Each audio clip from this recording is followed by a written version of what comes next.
여호수아 5장은 요단강을 건넌 그 다음부터 이야기가 시작됩니다. 5장 1절입니다. 요단 서쪽의 아모리 사람의 모든 왕들과 해변의 가나안 사람의 모든 왕들이 여호와께서 요단물을 이스라엘 자손들 앞에서 말리시고 우리를 건너게 하셨음을 듣고 마음이 녹았고 이스라엘 자손들 때문에 정신을 잃었더라. 여러분, 이런 말씀으로 읽을 때는 그냥 밋밋하게 읽으면 안 됩니다. 여러분, 얼마나 신나는 말씀입니까? 원수들이 하나님 때문에 정신을 잃었습니다. 우리의 삶 속에서도 이런 하나님의 역사를 경험하면서 살아야죠. 저도 원수를 무찔러 달라고 매일 아침 기도합니다. 어떤 사람이 아니고 이 세상 권세, 세상을 휩쓰는 시스템, 하나님을 대적하는 사상, 이런 것들이죠. 이 성경에서 이스라엘의 가나안 정복 전쟁을 보면 가끔 아니 이방 족속들이 가나안 땅에서 멀쩡히 잘 지내고 있었는데 이스라엘은 침입자 아닌가? 그렇게까지 진멸했어야 하나? 그런 생각이 좀 들 수도 있잖아요. 근데 이것은 이미 오래전에 하나님께서 예언하신 일의 성취죠. 이 창세기에 보면 하나님께서 아브라함에게 이런 약속을 하십니다.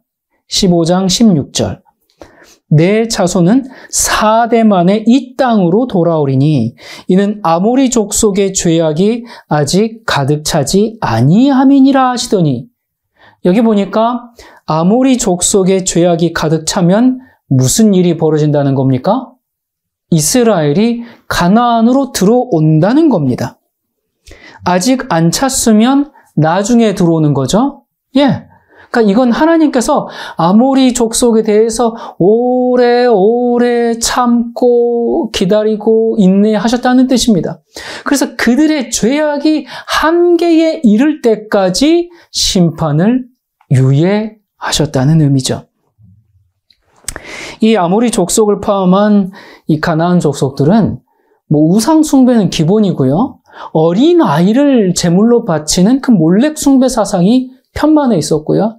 성적인 타락, 다자성애, 동성애, 심지어 수간 등 아주 심각한 도덕적 상태에 머물러 있었습니다. 여러분, 그런 사람들과 함께 어울리면 그들이 돌이킵니까? 아니면 우리가 끌려갑니까? 당연히 죄의 오염을 받을 수밖에 없죠. 더군다나 아모리 족속은 끊임없이 하나님의 백성들을 괴롭게 하는 세력이거든요. 그러니까 하나님을 대항하는 거예요. 그것은 하나님을 직접적으로 거북하고 대적하는 세력인 겁니다. 그렇기 때문에 하나님께서 400년 이상을 기다리시다가 이스라엘 백성을 통하여 이제 심판을 하시는 것이죠. 그래서 아브라함에게 내 자손은 4대 만에 이 땅으로 돌아오리니 이는 아모리 족속의 죄악이 아직 가득 차지 아니함이라, 이렇게 약속을 하셨는데, 지금 이스라엘이 이제 요단을 건너서 가나안에 들어오는 것은 이 창세기 15장에 의하면 이 예언된 그 하나님의 말씀이 지금 성취되고 있는 것이죠. 우리가 이런 배경을 이해하고 성경을 읽어야 합니다. 여러분, 하나님께서 세상을 심판하십니까? 그렇습니다. 그때 세상을 심판하실 때 남녀노소가 다 포함됩니까? 그렇습니다. 이 세상을 심판하는 일도 이와 같습니다. 온 세상을 진멸할 수밖에 없어요. 여러분, 세상이 돌아가는 것을 보면 지금 그날이 성큼성큼 다가오는 것이 보이지 않습니까?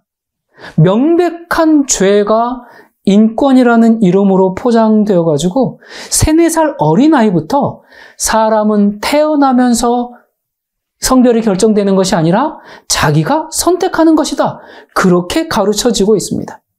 네가 남자인지 여자인지 아니면 제3의 어떤 다른 성인지는 그건 지금은 알 수가 없어. 나중에 네가 스스로 느껴질 때 그때 선택하는 것이야 라고 학교에서 교육되고 있는 현실입니다. 이런 식으로 세상이 계속되면요, 정말 구원받을 사람이 하나도 없을 지경으로 세상이 악해져 가고 있어요. 그러므로 이 하나님의 예언의 시간표에 따라서 세상은 종말을 가져오고 그때 하나님의 백성은 하늘 가나안에 들어가게 될 건데 그때 나는 어디에 속해 있을 것인가? 자, 5장 1절 다시 보겠습니다. 여호수아 5장 1절입니다.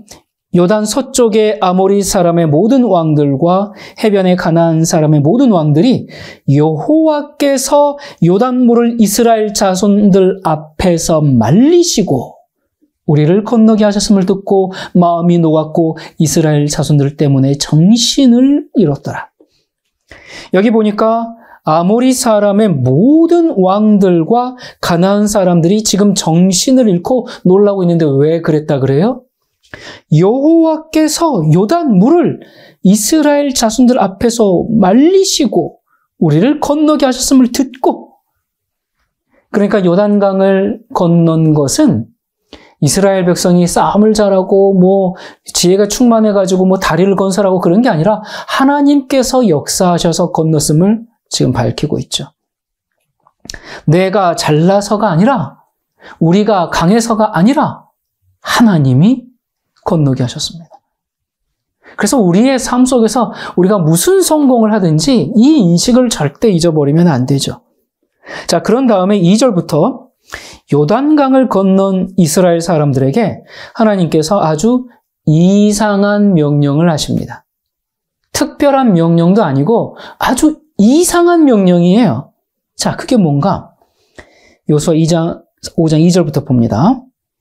그때에 여호와께서 여호수아에게 이르시되 너는 부싯돌로 칼을 만들어 이스라엘 자손들에게 다시 할례를 행하라 하시며, 여호수아가 부싯돌로 칼을 만들어 할례 산에서 이스라엘 자손들에게 할례를 행하니라. 자, 부싯돌로 칼을 만듭니다. 그걸로 할례를 행하라니. 여러분, 전쟁을 지금 목전에 둔 전사들에게 할례를 받으라는 것은요, 그 전쟁 포기하라는 말과 같은 얘기입니다. 할례를 받은 남자들은 걷기도 힘들어요. 그래서 어떻게 됩니까? 8절.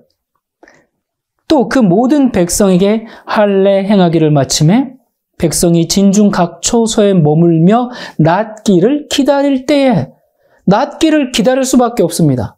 자, 이렇게 낫기를 기다릴 때에 그때 가나안 족속들이 쳐들어오면 어떻게 해요?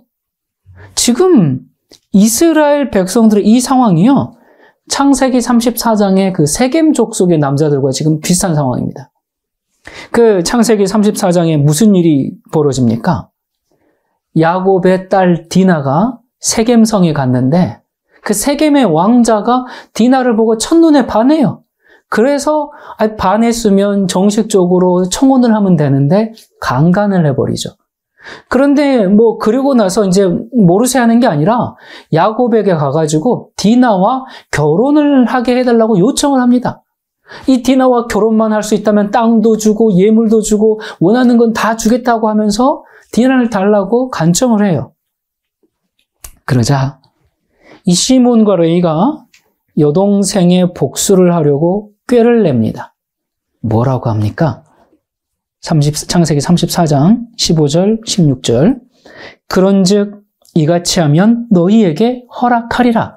만일 너희 중 남자가 다 할례를 받고 우리같이 되면 우리 딸을 너희에게 주며 너희 딸을 우리가 데려오며 너희와 함께 거주하여 한 민족이 되려니와. 자, 내 여동생 줄게. 그 말 듣고 이 세겜의 왕자만 할례를 받은 게 아니라 세겜 남자들이 다 할례를 받습니다. 그리고는 무슨 일이 벌어져요? 25절, 34장 25절. 제3일에 아직 그들이 아파할 때에 야곱의 두 아들 디나의 오라버니 시므온과 레이가 각기 칼을 가지고 가서 몰래 그 성읍을 기습하여 그 모든 남자를 죽이고, 할례를 받으면요, 낫기를 기다릴 수밖에 없습니다. 그리고 그렇게 그들이 고통할 때에 시몬과 레이가 가가지고 걷지도 못한 남자들을 다 죽여버렸습니다. 자, 이런 배경을 이해하면요, 지금 가나안 정복 전쟁을 앞두고 있는 이스라엘 남자들도 같은 상황입니다. 부싯돌로 할례를 받았으니까 얼마나 고통스러워요. 이 상태에서 가나안 족속이 쳐들어오면 다 죽는 겁니다. 그런데 이렇게 전쟁을 눈앞에 둔 남자들에게 하나님께서 뭘 요구했어요? 할례를 받으라. 이 명령은요, 전쟁 포기해라. 니네들이 뭐 싸워봐야 뭐 얼마나 싸우겠니? 그냥 포기하고 다 죽어. 이런 말과 똑같습니다. 그런데 왜 하나님은 전쟁을 앞둔 이스라엘 남자들에게 할례를 행하라고 하셨을까요? 자, 여호수아 5장 4절부터 봅니다. 여호수아가 할례를 시행한 까닭은 이것이니 애굽에서 나온 모든 백성 중 남자 곧 모든 군사는 애굽에서 나온 후 광야 길에서 죽었는데 그 나온 백성은 다 할례를 받았으나 다만 애굽에서 나온 후 광야 길에서 난 자는 할례를 받지 못하였습니다. 그러니까 갈렙과 여호수아 외에는 다 죽었죠? 애굽에서 나온 후 광야에서 태어난 사람은 할례를 받지 않았습니다. 6절. 이스라엘 자손들이 여호와의 음성을 청종하지 아니하므로 여호와께서 그들에게 대하여 맹세하사 그들의 조상들에게 맹세하여 우리에게 주리라고 하신 땅 곧 젖과 꿀이 흐르는 땅을 그들이 보지 못하게 하리라 하시매 애굽에서 나온 족속 곧 군사들이 다 멸절하기까지 40년 동안을 광야에서 헤매었더니 그들의 대를 잇게 하신 이 자손에게 여호수아가 할례를 행하였으니 길에서는 그들에게 할례를 행하지 못하였으므로 할례 없는 자가 되었습니다.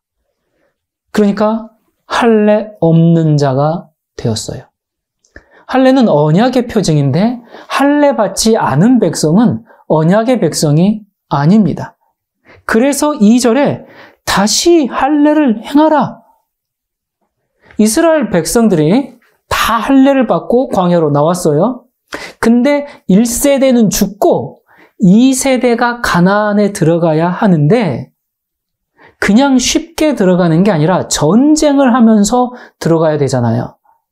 그런데 이게 왜 이상한 명령이냐면 남자들이 할례를 받으면 더군다나 부싯돌로 만든 칼로 할례를 받으면 그거 다 나을 때까지 전쟁은 고사하고 걷지도 못해요. 이건 전쟁 수행에 아주 치명적인 상황을 만드는 거죠. 그런데 하나님께서 다시 할례를 행해라. 이거는 할례 받은 사람이 또 할례를 받으란 얘기가 아니라 할례를 행하는 일이 40년간 중단되었기 때문에 광야에서 태어난 할례를 안 받은 모든 남자들은 다 할례를 행하라 하는 뜻이죠. 자, 그러면 할례가 왜 중단되었어요? 언제 그 언약이 깨지는 사건이 발생했습니까? 이 민수기 13장 1절에 보면요. 여호와께서 모세에게 말씀하여 이르시되 사람을 보내어 내가 이스라엘 자손에게 주는 가나안 땅을 정탐하게 하되 그들의 조상의 가문 각 지파 중에서 지휘관 된 자 한 사람씩 보내라. 자, 40여 년 전에 가데스에 이르렀을 때 12명의 정탐꾼을 보내죠. 여러분 그 이야기는 잘 아실 겁니다. 이제 정탐꾼의 보고를 다 듣고 나서 그 다음에 무슨 일이 있었습니까? 민수기 14장. 온 회중이 소리를 높여 부르짖으며 백성이 밤새도록 통곡하였더라. 나를 원망하는 이 악한 회중에게 내가 어느 때까지 참으랴? 이스라엘 자손이 나를 향하여 원망하는 바 그 원망하는 말을 내가 들었노라. 너희의 자녀들은 너희 반역한 죄를 지고 너희의 시체가 광야에서 소멸되기까지 40년을 광야에서 방황하는 자가 되리라. 곧 그 땅에 대하여 악평한 자들은 여호와 앞에서 재앙으로 죽었고 그 땅을 정탐하러 갔던 사람들 중에서 오직 눈의 아들 여호수아와 여분네 아들 갈렙은 생존하니라. 그러니까 그때 정탐 갔던 사람들은 결국 다 죽었습니다. 근데 이때 이후에 태어난 이들은 지금까지 할례를 안 받았던 거죠. 다시 말해서 이 가데스 바네아의 반역 사건 이후에 할례가 중지되었습니다. 그런데 할례가 중단되었다는 건 뭘 의미합니까? 이게 보통 일이 아닙니다. 하나님과 이스라엘 백성 사이에 언약이 깨졌음을 의미하는 겁니다. 이스라엘 백성에게 광야는 하나님을 향한 불신과 불평, 그리고 반역의 현장이었어요. 그런 그들이 광야를 지나서 이제 요단강을 건너 이 약속의 땅 가나안 초입에 이른 겁니다. 이제 가나안 전쟁을 시작해야 됩니다. 근데 전쟁을 하기 전에 하나님과 이스라엘이 언약을 맺었는가? 이스라엘은 언약의 백성인가? 이 사실을 다시 확인해야 되죠. 그게 바로 뭡니까? 다시 할례를 행하라. 저는 여기서 희망을 봅니다. 다시 할례를 행하라. 이 말씀은 굉장한 의미가 있습니다. 정말 희망적인 말씀입니다. 왜 그런가? 성경에 보면 하나님께서 인간에게 어떤 희망을 나타내주는 단어가 하나 있습니다. 그게 뭘까요? 그게 다시라는 단어입니다.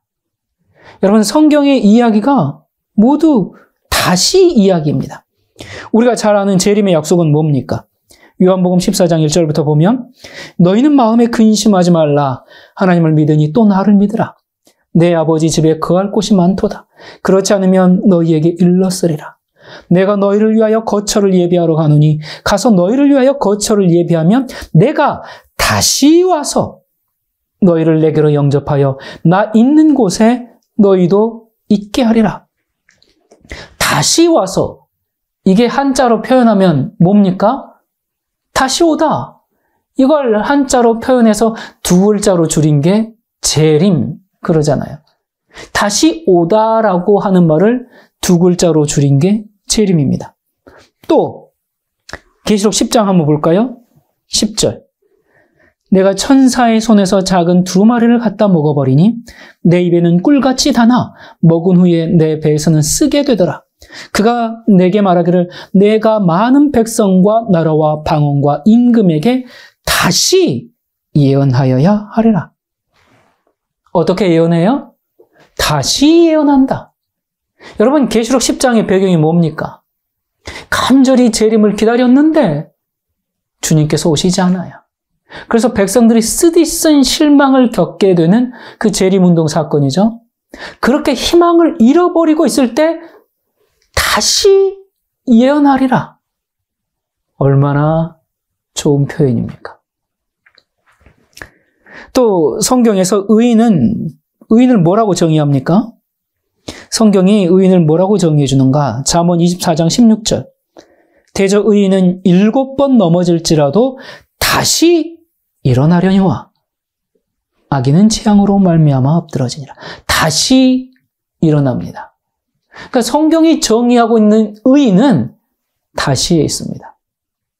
그러니까 성경이 정의하는 의인도 다시 일어나는 사람이고요. 하나님의 약속을 선포하는 재림 운동도 다시 예언이고요. 예수님께서 이 땅의 역사를 하나님의 나라로 바꾸시겠다고 하는 그 재강림의 약속도 다시 오시겠다는 것이고요. 그리고 오늘 본문에서 하나님의 변함없이 신 그 사랑의 표현이 뭐예요? 다시 할례를 행하라. 베드로는 예수님의 수제자였지만 예수님이 십자가에 달리시기 전에 3번이나 예수님을 모른다고 부인하는 아주 큰 실수를 저지르죠.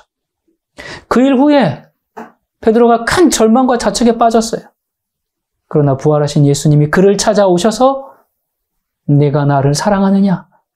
그렇게 물으시면서 베드로를 회복시키시고 다시 사명을 맡깁니다. 그 결과 베드로는 초대교회 리더로 복음을 전하는 그런 핵심 인물이 되죠. 베드로가 처음부터 잘하지 않았습니다. 엄청난 실수를 했어요. 그러나 하나님은 그에게 다시 기회를 주셨고 베드로는 하나님을 위해서 다시 살게 되었습니다. 다윗은 어떻습니까? 다윗은 하나님 마음에 합한 사람이라고 칭찬받는 사람이었어요. 그런데 우리아의 아내 밧세바와 간통하고 그뿐만 아니라 그 남편을 전쟁터에서 죽게 만든 아주 중대한 죄를 범합니다. 믿음이 좋았던 사람이라 할지라도, 하나님께 칭찬받은 사람이라 할지라도 그 육체의 정욕을 제어하지 못하면 이렇게 됩니다. 그러나 나단 선지자를 통해서 책망을 받았을 때 다윗의 반응이 어땠습니까? 그는 진심으로 회개하죠. 그 시편 51편이 그 회개의 시 아닙니까? 그래서 하나님은 그를 용서하시고 다시 그를 통해 왕국을 이어가시죠. 마가는 바울과 바나바가 1차 선교 여행을 떠날 때 함께 동행합니다. 근데 중도에 그냥 그만두고 집으로 돌아가 버리고 말았어요. 성경은 그 이유를 명확히 말하고 있지는 않는데 여러 가지 그 밖에 두려움도 있었을 거고요. 그 육체적으로 굉장히 고됐을 수도 있고요. 또 사람들의 손가락질이라든지 여러 원인들을 짐작할 수가 있습니다. 그래서 이 마가의 이탈 때문에 사람들의 마음에 좀 낙심이 생겼어요. 여러분, 우리도 그렇지 않습니까? 함께 신앙생활했던 사람이 어느 날 교회를 떠나면 기운이 좀 빠지잖아요. 한참 전쟁 중인데 무서워요. 나는 집에 가겠습니다. 그러면 그 남아있는 사람은 죽든지 말든지 내 할 바 아니라는 거잖아요.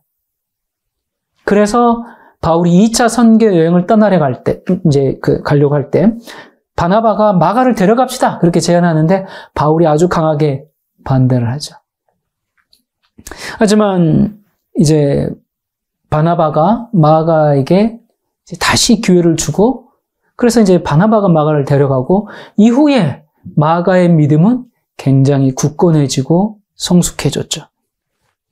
그래서 나중에 바울이, 그 디모데후서 4장에 보면 마가를 내게 데리고 오라. 그가 나한테 유익하다. 그러면서 그를 신뢰하는 모습을 보여줍니다. 결국 다시 기회를 받은 마가는요, 마가복음을 써서 우리에게 남겨줬습니다. 여러분, 신약 성경에서 최초로 쓰여진 책이요, 마태복음이 아닙니다. 마가복음입니다. 마가복음이 마태복음보다도 먼저 쓰였습니다. 최초로 쓰여진 신약 성경입니다. 마가는 예수님의 12제자도 아니에요. 그냥 교회 성도 중 한 명이었습니다. 하지만 다시 기회를 받은 이 사람이 신약 성경의 최초의 책을 쓰게 된 그 역사가 다시에 있습니다. 사람들은 실패하기도 하고 도망치기도 하고 죄를 짓기도 하고 넘어지기도 하지만 하나님은 그들을 포기하지 않으시고 다시 기회를 주심으로 주님의 역사를 이루셨습니다. 자, 그러고 보니까 성경의 모든 복음은 다시 복음입니다. 성경은 넘어졌으나 끝나지 않은 사람들의 이야기로 가득하죠. 하나님은 반복해서 다시 일어날 수 있도록 도우시고 그것을 통해서 회복과 구원의 메시지를 전달하고 계세요. 지금 오늘 본문에 하나님께서 이스라엘 백성들에게 다시 할례를 행하라. 이건 지금까지 언약을 어긴 백성들에게는 무슨 말씀을 하시는 거예요? 이스라엘 백성을 내가 다시 받아들이겠다. 그 말씀입니다. 하나님께서 너희들 다시 시작해 보는 거야. 그런 사랑의 의미가 담긴 말씀입니다. 다시 할례를 행하라는 이 말 속에는 그 눈물겨운 하나님의 사랑이 담겨 있는 겁니다. 잘해봐. 넌 다시 잘할 수 있어. 그렇게 또 한 번의 기회를 주시는 하나님. 이 다시라는 말은 참 좋은 말입니다. 그것은 실수한 사람들에게 또 한 번의 기회를 주는 희망의 단어이기 때문에 그래요. 여러분, 우리는 살면서 이런 말 한마디 듣지 못해서 참 외롭죠. 많은 사람들이 힘들어서가 아니라 위로해 주는 사람이 없어서 괴로운 인생을 삽니다. 그때 하나님께서 우리에게 말씀하시는 것처럼 우리도 내 주변 사람들에게 다시 해봅시다. 당신은 잘할 수 있어요. 이게 하나님께서 우리에게 하시는 말씀이죠. 다시 할례를 행하라. 이 말 속에는 이스라엘 민족에 대한 하나님의 무한하신 기대가 아주 가득 담겨 있습니다. 여러분, 하나님은 이런 분이십니다. 우리가 하나님은 이런 분이시구나. 우리가 하나님을 이렇게 배우는 겁니다. 하나님은 함부로 마지막 말을 하지 않으세요. 그 사람에게 다시 한번, 그리고 또 다시 한번 기회를 주시는데, 우리는 너무나 쉽게 사람에 대해서 판단하고 결정을 내버리죠. 그리고 함부로 마지막 말을 해버려요. 함부로 해서는 안 되는 말을 합니다.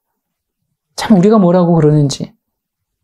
그러나 하나님은 수없이 우리에게 다시 기회를 제공해 주세요. 그 하나님의 모습이 우리의 삶 속에서 좀 다른 사람을 향해서도 함께 이루어져 갔으면 좋겠습니다.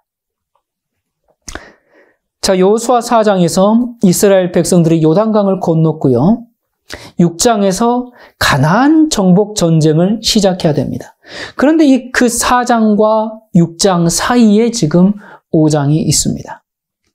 전쟁을 시작하기 바로 직전에 전쟁 수행에서는 필수적으로 약점이 되는 그 할례를 받으라는 이 명령이 주어진 이유가 그냥 할례 받아, 그게 아니고 다시 할례를 행하라, 이 말 속에는 하나님께서 너희들이 지금까지 반역하고 패역했지만 내가 어찌 너희를 잊겠느냐, 그러시면서 하나님이 다시 먼저 손을 내미는 그 의미가 여기에 담겨 있는 겁니다.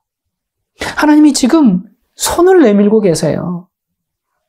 여러분, 참 죄 지은 인간들이 먼저 돌아와야 할 텐데 하나님께서 먼저 오셔서 너희 다시 할례 받고 내 백성이 되라, 그렇게 초청하고 계시는 겁니다.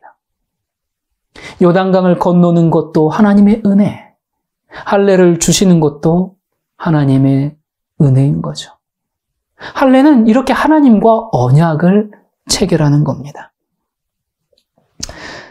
5장 9절, 여호와께서 여호수아에게 이르시되 내가 오늘 애굽의 수치를 너희에게서 떠나가게 하였다 하셨으므로 그곳 이름을 오늘까지 길갈이라 하느니라. 드디어 이스라엘 백성들이 할례를 행하자 그날 뭐라고 말씀하세요? 오늘 내가 애굽의 수치를 너희에게서 떠나가게 하였다. 이 말을 반대로 이해하면요, 이스라엘 백성들이 애굽에서 나왔는데 그리고 요단강을 건너기까지 했지만 지금까지 뭘 갖고 왔다는 뜻이에요? 애굽의 수치를 계속 가지고 있다는 그런 뜻이죠. 근데 이들이 할례를 행하는 순간 드디어 이제 애굽의 수치는 떠나갔다고 말하는 겁니다. 애굽의 수치가 뭡니까? 애굽을 나왔고 홍해도 건넜고 만나도 먹었는데 그럼에도 애굽에서 행하던 것들을 계속 가지고 나왔어요. 그들의 불순종, 그들의 분노 조절 장애, 하나님보다 더 사랑하는 수많은 우상 숭배, 애굽을 그리워하면서 차라리 돌아가는 게 낫겠다 그렇게 시위하던 그 모든 행위들이 애굽의 수치라는 겁니다. 그 모든 수치를 어떻게 하셨다 그래요?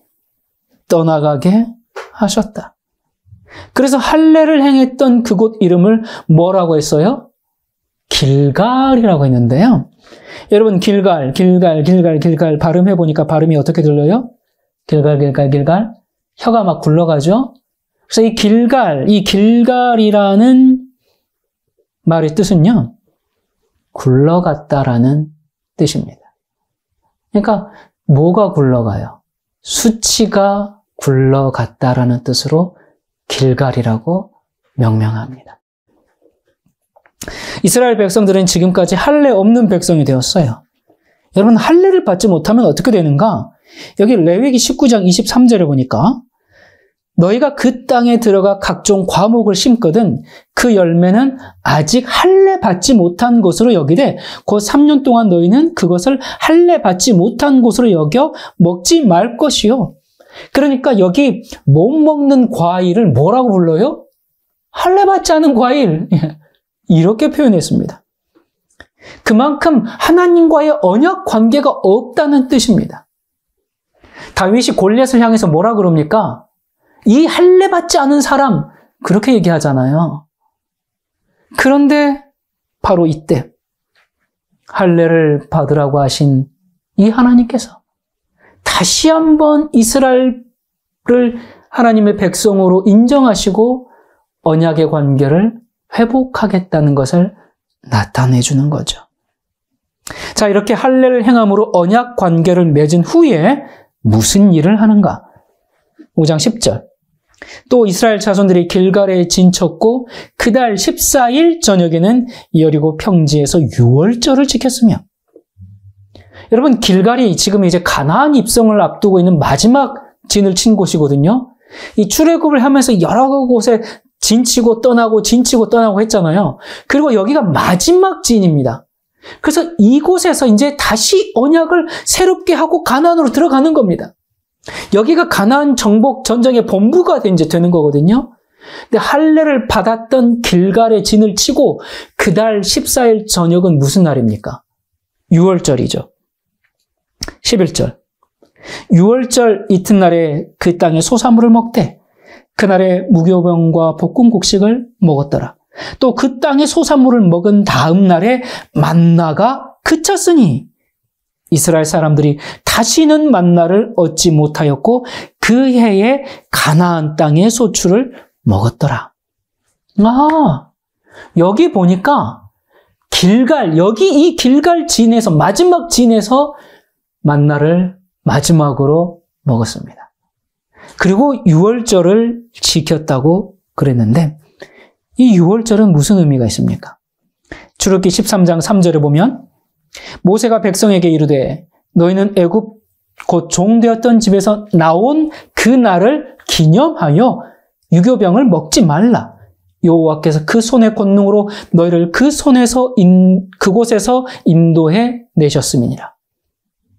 유월절은 기념하는 날입니다. 죽음의 사자가 이집트를 휩쓸 때 이스라엘 백성은 어린 양의 피를 바르고 살아남아서 출애굽을 하게 됐죠. 그래서 유월절은 그 과거를 기념하면서 동시에 미래를 표상해요. 무슨 미래? 우리를 죄의 죽음에서 건져주시는 어린 양 예수 그리스도를 바라보게 하죠. 그래서 유월절은 기념적이면서 또 표상적입니다.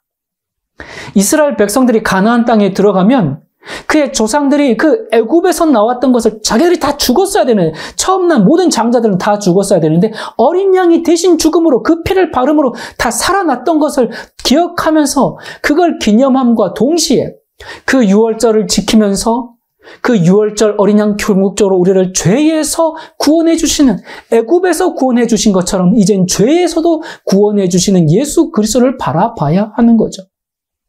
그래서 기념적인 것은 과거를 바라보는 것이고 표상적인 것은 미래를 바라보는 거죠. 그래서 유월절은 과거를 기념하고 미래를 표상하고 이렇게 두 가지 의미를 담고 있어요. 자, 그리고 여기 유월절을 지켰다라는 이 모습에서 우리는 다시 한번 놀라운 사실을 확인할 수가 있습니다. 최초의 유월절을 언제 시작했는가? 출애굽기 12장 3절 보면 너희는 이스라엘 온 회중에게 말하여 이르라. 이달 곧 열흘에 너희 각자가 어린 양을 잡을지니 각 가족대로 그 식구를 위하여 어린 양을 취하되 11절 너희는 그것을 이렇게 먹을지니 허리에 띠를 띠고 발에 신을 신고 손에 지팡이를 잡고 급히 먹으라. 이것이 여호와의 유월절이니라. 이렇게 최초의 유월절이 시작을 합니다. 그리고 두 번째 유월절은 언제 지켰는가? 민수기 9장 1절 애굽 땅에서 나온 다음에 첫째 달에 여호와께서 시내 광야에서 모세에게 말씀하여 이르시되 이스라엘 자손에게 유월절을 그 정한 기일에 지키게 하라. 이렇게 해서 출애굽하기 직전에 애굽에서 유월절을 지키고요. 그 다음 해에 유월절을 지키고 이렇게 2번 지키고요. 그 다음 3년째 되던 때인 가네스 바네아 사건 때문에 유월절이 중단됩니다. 유월절을 2번밖에 못 지켰어요. 우리는 막 엄청 많이 지켰을 거라고 생각하잖아요. 2번밖에 못 지켰습니다. 왜 그래요? 왜 그러냐면 그 후로는 할례를 받지 않았으니까. 할례를 받지 못한 사람은 유월절 지킬 자격이 없습니다. 할례를 못 받았기 때문에 유월절도 자동적으로 못 지켰고요. 그러나 지금 이제 할례가 회복이 되었잖아요. 그러니까 유월절을 다시 지키게 됐습니다. 다시 말해서 언약의 백성이 되었다는 뜻으로 할례를 받고요. 하나님의 구원 역사에 참여한다는 뜻으로 유월절을 지키게 된 거죠. 이 완전한 회복의 역사가 이렇게 2개의 의식, 할례와 유월절을 지키는 일로 이루어지고 있는 겁니다. 지금 하나님은 가나안 정복 전쟁을 시작하기 전에 본질을 회복하고 계시죠. 이 가나안 정복은 하나님의 약속에 의해서 이루어지는 것이기 때문에 이스라엘 백성은 군사적인 준비를 하는 것보다 하나님과의 그 언약 관계를 새롭게 하는 것이 제일 먼저 해야 될 일이었습니다.